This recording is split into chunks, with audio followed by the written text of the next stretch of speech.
avec toutes nos drôles de dames mobilisées dans cette semaine de Ligue des Champions. Après l'Espagne, avant l'Italie, avant l'Allemagne, place à l'Angleterre. Jingle Philippe Auclair. Attends. La main de Thierry Henry, c'est pas la main du diable également ? Je précise que Chelsea s'est imposé ce soir. D'ailleurs, Philippe, on en dira un mot. Et Giroud alors ? Victoire 3-0. Giroud titulaire. Une passe décisive ? Une passe décisive magnifique d'ailleurs. 3-0 contre West Bromwich. Pour Eden Hazard, et Eden Hazard qui a dit ensuite, qui était élu du match, Hazard pour un doublé splendide, le deuxième but en particulier est un petit chef-d'œuvre, qui a dit ensuite tout simplement Olivier Giroud est le meilleur targetman, donc la meilleure cible qu'il y ait en Première Ligue. Donc c'est le grand amour entre les deux, et ce qu'on a vu ce soir laisse présager un peu plus de temps sur le banc pour Alvaro Morata qu'on a vu en fin de match, mais il a raté un but, Olivier Giroud, qui était presque tout fait sur son mauvais pied, mais sinon il a été très présent dans le jeu, et oui, l'entente avec Hazard immédiate. La remise pour Hazard, de toute façon c'est ça elle est absolument magnifique, d'une subtilité, Philippe, c'est formidable. On peut l'écouter, Olivier Giroud, sur SFR Sport il y a quelques minutes, donc après cette victoire 3-0 de Chelsea face à West Brom. Je suis quand même content d'avoir aidé l'équipe ce soir à gagner ce match. Il y avait de très bonnes choses, mais il y a des choses qu'il faudra travailler. Mais en tout cas, je me suis senti bien et ça me fait plaisir d'avoir gagné pour ce premier match. Voilà, donc Olivier Giroud après cette victoire.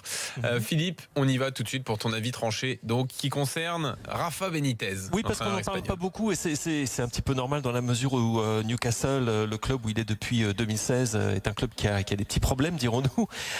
Mais je trouve tout simplement que le travail qu'il fait cette saison avec ce club qui a un effectif de championship, qui a un propriétaire qui a décidé de vendre ce club et se fiche pratiquement de tout ce qui est recrutement et compagnie, n'a pas soutenu son entraîneur. Je trouve que ce qu'il est en train de faire est tout simplement admirable, et simplement il est en train, à mon avis, de faire l'un des meilleurs boulots de sa carrière. Quand je regarde sa carrière qui est prestigieuse, et je regarde les trophées, bon, il a gagné la Ligue des Champions, il a gagné la Liga, il a gagné la Coupe de l'UEFA, il a tout gagné, Rafa. Mais je pense que ce qu'il avait fait avec Valence en 2004, c'était très fort. C'était magnifique. Mais d'ailleurs, il avait été élu coach européen de l'année en 2004 et puis en 2005 également. Je ne crois pas me tromper en disant ça.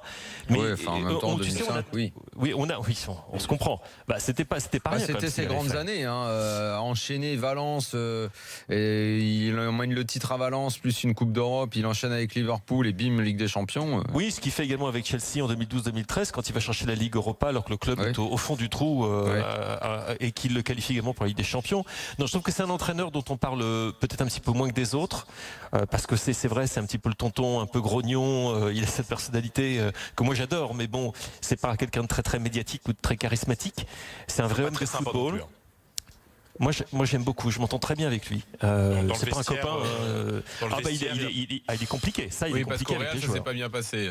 Non, ça s'est bien passé parce qu'il avait, parfois des attitudes. Voilà, il était très professeur avec des joueurs qui étaient très très forts. C'est Rafa. Voilà. Mais bon, ce qu'il fait simplement avec un club qui a des moyens absolument ridicules comparé à la taille de ce club Newcastle, quand tu vas là-bas, St James Park, c'est une cathédrale, c'est magnifique.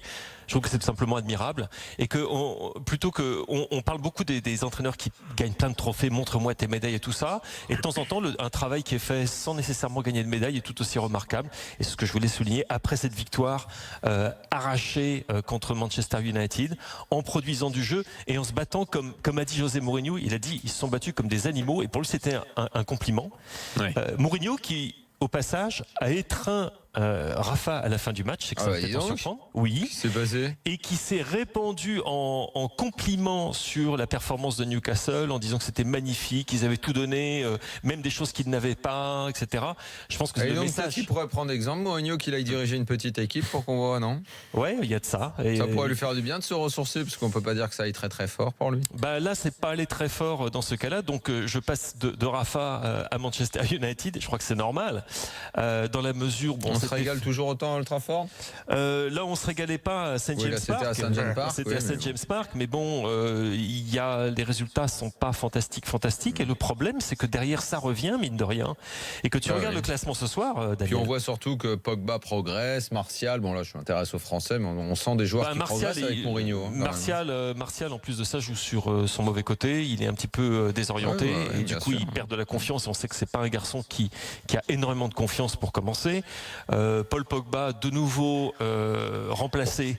On sait ce qu'il avait du coup, Philippe, pendant le match, parce qu'il n'était pas bien. Franchement, ça se passe pas génial entre Moura, même si il dégonfle un peu tous les trucs et tout, on sent que ça se passe pas bien quand même. Hein. Il a peut-être, Pierre, il a peut-être ressenti une petite gêne, tu sais, lors de l'échauffement, comme ça peut arriver. Mais il a joué et d'après Mourinho, il était à 100% de ses moyens, il n'y avait pas de problème physique et il a été remplacé non pas pour une blessure. Non mais ça se passe pas génial entre les deux. Oui, non, j'ai commenté le match, donc je sais qu'il a joué, mais effectivement on avait vu qu'il était gêné avant le match. Moi j'ai pensé qu'il était malade peut-être un petit peu. Mais je pense pas que Pogba soit méga heureux de ce qui se passe depuis qu'il est à Manchester United, à vrai dire. Même si c'est lui qui avait envie d'y retourner, qu'il avait une dette là-bas. Enfin, bon, je suis pas une histoire le tactique résultat... aussi sur la méforme de Pogba actuellement. Excuse-moi, pardon. Il y avait un problème tactique aussi sur passer à deux. Ouais. Bien sûr, quand tu joues, encore que contre une équipe contre Newcastle, tu pourrais t'imaginer jouer avec simplement avec Matic comme étant le seul véritable récupérateur avec Pogba à côté. Tu peux t'imaginer contre une équipe comme Newcastle que ça devrait le faire. C'est un problème éternel. On ne sait jamais quelle est sa meilleure position. Alors écoute, tout le monde pense ici en Angleterre que sa meilleure position c'est dans un 4-3-3 sur la gauche du milieu de terrain. Est-ce qu'il est logique à ce stade de sa carrière qu'il y ait encore des débats là-dessus? Ça, c'est une très bonne question que moi je pose. C'est toujours, ça traîne comme Daniel, ça depuis. Je l'ai posé quand il était à la Juve. Donc, je veux dire, ça n'a pas changé depuis. Il a trouvé sa place à la Juve à la fin de son séjour au club turinois. Depuis qu'il est arrivé à Manchester United, nous nous posons toujours les mêmes questions. Et en équipe de France, je te dis pas. Oui. Alors le problème, c'est que l'autre chose, c'est que on parle beaucoup de Paul Pogba, on parle beaucoup de José Mourinho, mais en fait, on parle peut-être moins ce qui sont les problèmes chroniques de cette équipe, qui ne se limitent pas à Paul Pogba. Le fait est que Manchester United, pas à lui, bien sûr. Le fait est que Manchester United aujourd'hui est à 56 points, à deuxième, et donc à 16 points de Manchester City, mais que derrière, ça revient. Tottenham est à 52, Chelsea est à 53 après sa victoire, et Liverpool à 54. Donc maintenant, il va falloir se bagarrer pour le top 4, parce que si Manchester United continue dans cette logique-là, ça ne va pas être aussi simple qu'on pensait que c'était plié. On pensait que c'était plié, ça ne l'est pas. Et alors, la cerise sur le gâteau, qui est quand même assez extraordinaire, quand on fait les comptes et qu'on se projette sur le jour où Manchester City va recevoir le titre de champion, parce qu'ils recevront le titre de champion, je pense qu'on est tous d'accord là-dessus, il y a une petite chance pour que ce soit la journée précédant le derby de Manchester, auquel cas les joueurs de Manchester United devraient faire la haie d'honneur pour les joueurs de Manchester City. Ça va être beau ça. Ou que, et c'est dans 6 matchs, que si Manchester United gagne ses matchs et Manchester City gagne les siens également, le titre se jouera contre Manchester United à l'Etihad. Donc autant dire que ça va être un petit peu, ça va être sportif. Ok, voilà pour Manchester United, pour surtout ce Newcastle, donc Manchester United. Tu voulais aussi qu'on évoque le derby de Londres, hein? Oui, alors il y a beaucoup de choses à évoquer, donc je vais être très bref, tout simplement pour signaler. Je vais simplement, on pourrait parler de Tottenham, qui est en bonne forme en ce moment, qui a produit encore beaucoup de jeux en seconde période, comme il l'avait fait contre Manchester United. Franchement, il n'y avait pas photo. J'ai encore entendu Wenger dire on a des regrets. Mais des regrets de quoi? Des regrets de ne pas avoir fait un hold-up. Parce que ça aurait été un hold-up lorsque Lacazette a on a raté des occasions. Tottenham, ils ont raté quoi? Ils n'en ont pas raté des occasions. Petr Cech a fait un match formidable et ils ont raté 7 occasions nettes avec un Harry Kane qui a été, il loupe 2 occasions lui aussi, mais qui a été fantastique. Et alors un joueur qui, quand il est en forme et quand il a je sais pas, la niaque, l'appétit, la faim, qui est tout simplement somptueux, c'est Moussa Dembélé, que j'ai trouvé mais éblouissant, on peut le dire, et une très belle équipe de Tottenham. On en reparlera parce que, bien évidemment, on en reparlera. Non, elle joue contre la Juve. Demain contre la Juve, et je suis très intéressé par ça. Moi, j'attends ça avec énormément d'impatience. Donc voilà pour Tottenham et pour Arsenal. Lacazette qui est sorti du banc, qui aurait pu faire un truc avec cette occasion. Tu as vu le langage corporel, tu as vu l'expression dans son regard après les 2 occasions manquées. C'est pas bien, hein. Tu sens un joueur qui doute, qui se demande qu'est-ce que je fais là. Mais je pense qu'il n'est pas heureux dans ce club. Je pense qu'il est beaucoup moins heureux depuis l'arrivée d'un certain Pierre-Emerick Aubameyang. Là, ça a fini de l'achever, mais je pense que même il n'était pas dingue avant. Oui, même avant l'arrivée d'Aubameyang. C'est pas impossible. C'est pas impossible. Il y a juste 2-3 trucs parce que je vais quand même laisser la parole au petit camarade. Bref, coup de projecteur sur l'état de forme de Liverpool avant le déplacement à Porto, Jean-Louis. moi j'ai trouvé une équipe de Liverpool qui a maîtrisé totalement son match à Southampton, qui était pourtant un match piégeux. Southampton est certes très très bas dans le classement, 18e. Mais Southampton produit du jeu, Southampton est bien organisé, tout ce qu'on voudra, mais ils ont joué ce match, c'était du velours, en particulier pour la paire Salah-Firmino. Si vous n'avez pas vu le deuxième but cette talonnade, non magnifique. seulement la talonnade, mais tu as vu comment il lève le ballon sur sa talonnade pour que ça passe au-dessus de la jambe du défenseur. C'est du très grand art de Roberto Firmino, qui en est à 20 buts, toutes compétitions confondues maintenant pour Liverpool. Donc ça va très bien pour eux avant ce déplacement à Porto, qui ne sera pas la rigolade, puisque Porto, je crois, est invaincu depuis 3 mois, 4 mois même, depuis le mois d'octobre. Donc beaucoup de maîtrise. Van Dijk très très bien, très serein. Donc ça promet pour Liverpool la fin de saison, puis également la saison prochaine. Et puis quoi d'autre ? City, écoute, City, ils ont eu une première période que j'ai trouvé un petit peu mi-figue mi-raisin. C'était contre Leicester. C'était contre Leicester, le Leicester de Kevin De Bruyne qui fait 3 passes décisives. Je pense que ces passes décisives à lui, Pierre, je sais pas ce que t'en penses, mais elles devraient compter double, parce que on donne des passes décisives à des gens qui font une passe et le mec met ça dans la lucarne de 30 mètres.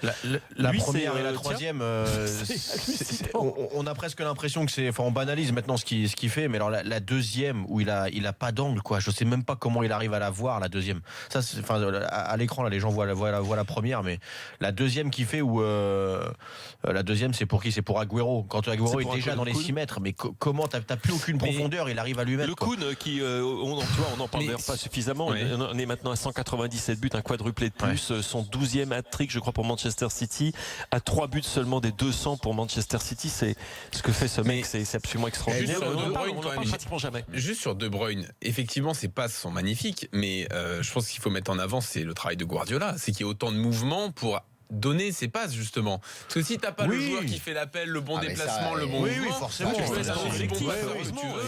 Si tu joues sans ballon, t'arrives pas à marquer de but non plus. Après, lui, il a un œil extraordinaire, il a une intelligence de jeu. Tu l'as vu la deuxième passe? Ah ouais, je les ai toutes vues là. Ouais. Le deuxième passe, Kun Agüero, c'est celle-là, je crois. C'est celle-là. Il y a quasiment sur BFM pas de Sport, mouvement. on a les images en même temps. Regarde où il est Agüero là. Oui, il n'y a pas d'angle pour la mettre là-bas. Il n'y a aucun angle. C'est un génie de la passe, ce mec. Si le sélectionneur belge arrive à monter un collectif avec tous les mecs qu'il y a dans cette équipe et emmené par un De Bruyne, la qualité.